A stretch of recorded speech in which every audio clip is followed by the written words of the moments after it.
Hi, I'm Sarah Cowgill. Joining me today are Graham Noble, Dave Patterson, John Clark, and Andrew Moran. This is the Conservative Five, Liberty Nation's online TV news program.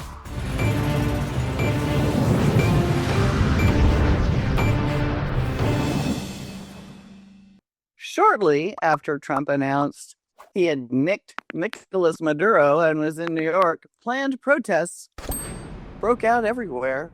Well, not anywhere there was a high concentration of Venezuelans, mostly just white liberals in large cities. Caracas was celebrating. Florida was celebrating. So much so, one Democrat, Representative Debbie Wasserman Schultz, praised Trump. Any socialist-run dictatorship survivor was all about celebrating the news of freedom. Okay, how's this going to play out 11 months from now, Graham? I mean, we are worried about midterms, aren't we, in this country? Well, I don't really think that the whole Venezuela thing is really going to have much of an impact on the midterms at all, to be honest. I think the midterms is going to come down to what we would all expect, I think, which is the economy and you know, Trump's overall performance, because after all, the midterms do tend to be a referendum on the president and how they're doing so far midway through their term. And often, of course, there's usually pushback against that president and his policies. That kind of always happens. That's why the party in power usually comes off the worse for wear, so to speak, in the midterms. But in terms of the whole Venezuela thing, it's kind of hilarious that we had the whole No Kings protests, and then Donald Trump said, you want to see no kings, hold my beer. And then all of a sudden, and now they're kind of upset about that. So that's kind of funny. And what I found it really amusing is that I think Representative Jasmine Crockett just the other day apparently went on MSNBC or whatever it's called nowadays, and she compared Trump to Maduro, which is kind of funny because I thought Trump was Hitler. I thought he was we're getting closer. I thought he was a Nazi or a fascist or something, but apparently now he's being compared to a socialist dictator, which, as far as I'm concerned, is since fascism and socialism are the same thing, pretty much. That's probably appropriate. But I did find that funny. Did anybody else notice how fast they changed out the Palestine flag for the Venezuelan flag? How do they do that? I mean, come on. That was genius. It was instant. I don't know. Anyway. Yeah, so for the ironic thing. Sorry. I was just going to throw in there about the flag. Sorry to cut you off, Andrew. The ironic thing about that is that, really, if you are displaying the Venezuelan flag now, really that should be because you are celebrating the liberation of Venezuela from a socialist dictator. I mean, why is it suddenly, if you are supporting Maduro or sympathizing with him or objecting to his ouster, why, what has that got to do with flying a Venezuelan flag? That's not his flag. That's the flag of the country, of the Venezuelan people. Right. So really, it should be people who are celebrating his ouster have the right to be flying the Venezuelan flag, not the people who are supporting Maduro. All right, Dave. You're up. When other Democrats have done this, I'm not saying Trump's a Democrat, but when Democrats have pulled this off, Kennedy, Obama, Clinton, all the things that they have done in the name of national security, how come nobody's protesting them? How come nobody cared about that then? Well, it's what's to be expected from Democrats because they have the Trump derangement syndrome, and the hatred of Donald Trump forecloses any rational thinking. Especially when it comes to virtually any initiative Trump takes. Liberals and progressives are particularly miffed when Trump-authorized operations come off flawlessly. like B-2 bombing of Iran's nuclear capability in this most recent special operations mission, which was amazing and laudable. You know, it doesn't take an exceptional grasp, as you intimate, that, pick your favorite president, and they've carried out similar operations. And, for example, the attack on Panama to extradite Manuel Noriega, there were 22,000 troops on the ground for almost a month, and nobody said anything about that.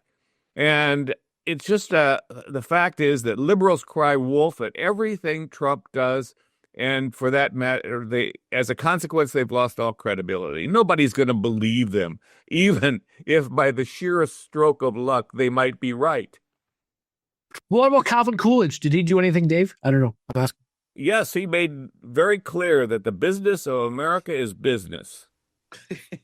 Okay. Oh, gosh. John, all right. He's got some new liberal friends. Will Maduro find a way out? Or no? What do you think? What do you know? Well, I think this whole episode immediately highlights what more Americans are becoming aware of, and which is that there are two realities in almost every issue. Either immigrants are all good, or, this is just a break from the past. There are two different narratives being told about the story in Venezuela. And so, again, like so many issues in this country about transgenderism, about what a woman is, two different realities. And it just shows how divided our country is. The hypocrisy is obvious to more and more people. And I think, look at the media right now. Are there two realities in the Minnesota story? Was there fraud there, or CNN and others are spinning it as just some YouTuber with a camera who they're trying to discredit? The fraud is coming out. The facts are going to come out. This is part of what Dave hit upon. What Trump has exhibited, and as Graham pointed out in this raid, is called competence, whether it's in Iran or here. Now, so as to whether it impacts the midterms, Donald Trump did say he didn't want to get us embroiled in foreign wars. If this is seen as something that escalates, and that may also reflect on, again, what is done in Venezuela. That country has been suffering horribly.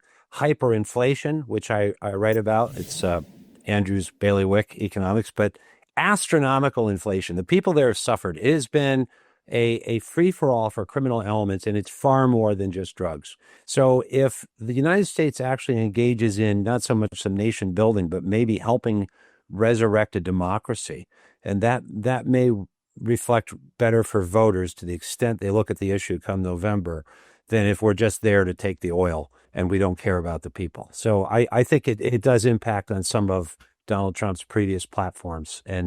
But with the left losing credibility on so many issues right now, I think more and more people are going to see that this was a win for Venezuelans. Whatever legality, whatever else people want to see, that this was a bad guy. It's not over. There's a bad cabal there.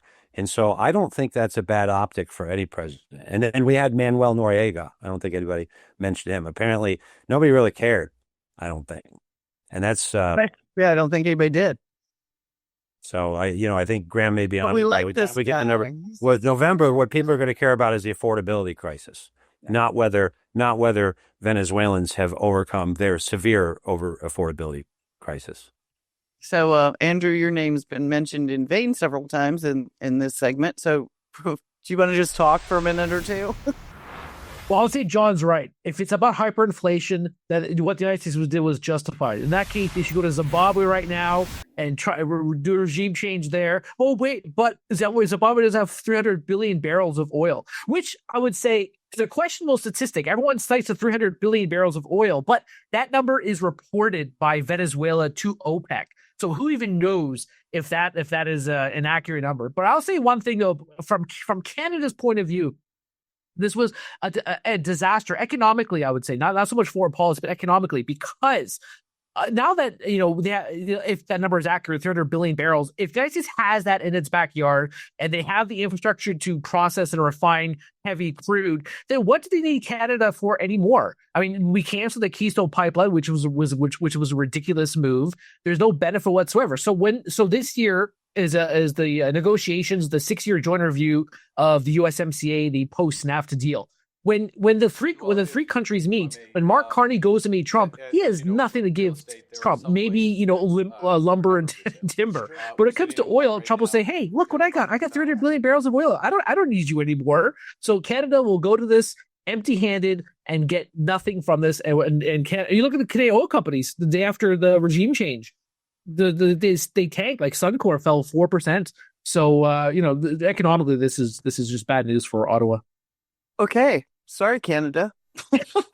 Well, most of America is thrilled that Maduro will soon face his roster of crimes, and we will keep you in the know when we know. Thanks for watching.